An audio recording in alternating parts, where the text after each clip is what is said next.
দেখা তার ভিডিও দেখানোর মতো এখান থেকে যে এই দুপচাচিয়া এলাকার এই দুপচাচিয়ার যে বাস স্ট্যান্ড নায়ক মাগিয়া তিনি যে সেই রুমটি খোলা হচ্ছে মাগিয়ার দেওয়া তথ্য মতে সেই রুম থেকে আলামত উদ্ধার করা হয়। এজন্য তল্লাশ করেছে। আচ্ছা আয়ো ব্যাগটা রাখেন, এই ব্যাগটা ঢুকবে না আমাদের ব্যাগটা আমাদের ব্যাগটা আয়ো কাছে কোনো কিছু আছে নাকি এই তল্লাশ আপনি করেন বা আর কি ফ্ল্যাটের কে আরে বড় ছেলেটা দেখলাম তো কই ফ্ল্যাটের দেখলাম এটা আছে বড় ছেলেটা ফ্ল্যাটের কই ফ্ল্যাটের আর কি মাস্টার কাছে ব্যাগ নিয়ে যুবশক্তির মুসলিম এবং একটু সাইড দাও একটু দাও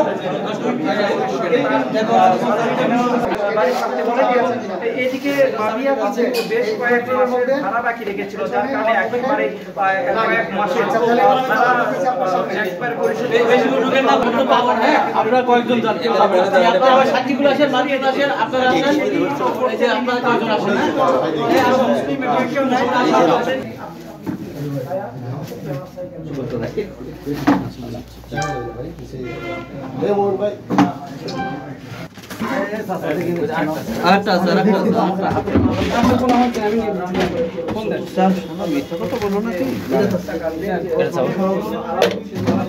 নাই মমিন পিছনে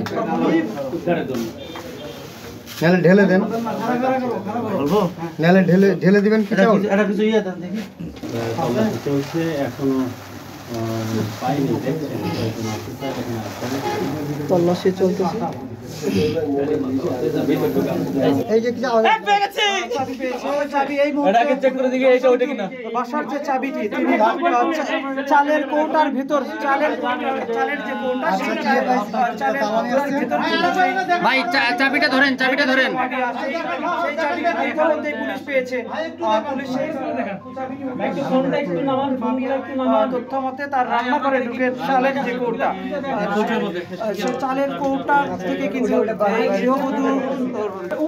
দেখতে পাচ্ছেন যে চাবিটি এই চাবিটি কিন্তু পাওয়া যাচ্ছিল সালমার মরদেহ উদ্ধারের পর দুটি চাবি সালমার কাছে ছিল এবং তার একটি চাবি কিন্তু পাওয়া যাচ্ছিল না। সেই চাবিটি কিন্তু ইতিমধ্যে police double million offer Walton fridge কিনে পেতে পারেন 20 লক্ষ টাকা, রয়েছে কোটি কোটি টাকার নিশ্চিত উপহার। আমার এই সন্তান ছোটতে মাদ্রাসায় পড়ে, আমার এই সন্তান এ কাজ করবে এটা আমি কোনোদিন ভাবতেও পারিনি, করবে না আমার নিশ্চিত বিশ্বাস। তো র্যাব তারা আমাকে জানাজার পরে রাতে আমাকে আর আমার ছেলেকে নিয়ে যায় ওখানে মধ্যরাতে, মানে আমি পাশে ছিলাম, অনেক টর্চারই তার উপর হয়েছে আর কি। তো জানি না এর কারণে সে হয়তো যেভাবে হয়তো তার কাছে স্বীকারোক্তি করছিল নাকি জানি না।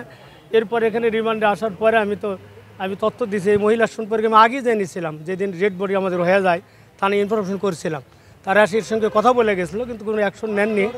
তো এর পরবর্তীতে আমি আবারও থানায় আবার বলছি যে এই ব্যাপারটা দেখা দরকার। পরে স্থানীয় প্রশাসন এই ব্যাপারে হস্তক্ষেপ করে সঠিক তথ্য, আমি বারবার চাচ্ছিলাম যে হত্যার সঠিক রহস্যটা বেড়ে আসে। আমার ছেলে যে অপরাধী হয় তার শাস্তি হবে, কিন্তু আমি নিরপরাধজনকে শাস্তির আওতাভুক্ত না আসে। আর এটা না আমি নয়, আমার এলাকাবাসী, আমার দুপচাচিয়া আমার আত্মীয় সকলেই মর্মাহত যে এই সন্তান আর আমি একটা আলিম মানুষ, এলাকার সুনামধন্য ব্যক্তি, মানে আমার অত্যন্ত মানক্ষুণ্ণ করা হচ্ছে এই ব্যাপারে। তো এই জন্য আমি এটা বারবার বলে আসতেছিলাম।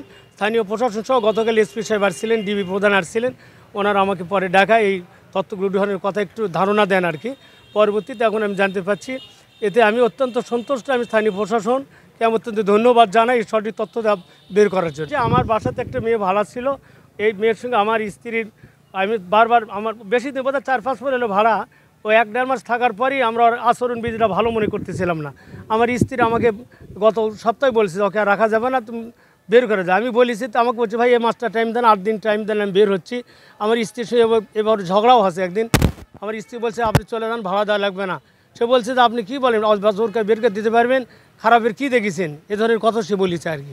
এগুলোর কারণে মানে আমার স্ত্রী আমাকে ঘটনা 2 দিন আগেও বলেছে যে তুমি হয়তো বুঝতেছো লোক বের করে দেওয়া লাগবে, ওই যে অঘটন ঘটাতে পারে, এ কথা আমাকে সে বলছিল আর কি। কাজে বলতেছিলাম আল্লাহ আসল রহস্যটা বের করে দেখ আর কি। এর মধ্যে তো আসল রহস্য বেড়ে আসলো। ওর সঙ্গে আরও 2টা ছেলে, আমি যতটুকু জানিয়েছি তারাই মানে আমার স্ত্রীকে প্রথমে স্প্রে করেছে নাকে, স্প্রে ওই মেয়েটা আগে ঢুকেছে, মেয়েকে আগে ঢোকার পর আমার স্ত্রী তরকারি করতেছিল, তার সাথে কথা বলছে ভাবি ভাড়া দিচ্ছি, কোনো অনেক খোঁজ গল্প করতে লাগিছে। আর দরজা তখন খোলা ছিল, ও 2টা লোক উপরে রেখেছে। তখন সময় মোতাবেক ওই দুটো ছেলে চলে আসছে ভিতরে, আসার পরে স্প্রে দিছে আমার লাকে, স্প্রে দিলে আমার স্ত্রী অজ্ঞান হয়ে যায়, তখন পিছনে হাত বাঁধা ওই অবস্থায় মানে জীবন যায়নি, এই অবস্থা থেকে ফ্রিজে রাখিছে, এতটুকু আমি থানার মারফতে জানতে পেরেছি আর কি। যে এরকম আমরা কোনোদিন কামনা করি যে আমাদের দেশের যা দায়িত্বশীল, রাষ্ট্রের দায়িত্বশীল এরকম কাজ করবে। আমি কিন্তু নিন্দা ক্ষোভ জানাচ্ছি এবং এ ব্যাপারে ব্যবস্থা নেব কিনা এটা অবশ্য আমার দুজন মুরব্বী আছে, আমরা পরামর্শ করে আইনকুল পরামর্শ করে আমরা চিন্তা ভাবনা করবো। পুলিশ গাড়িতে করে নিয়ে এসেছে ঘটনাস্থলে, মূলত তিনি এখন বিবরণ দেবেন।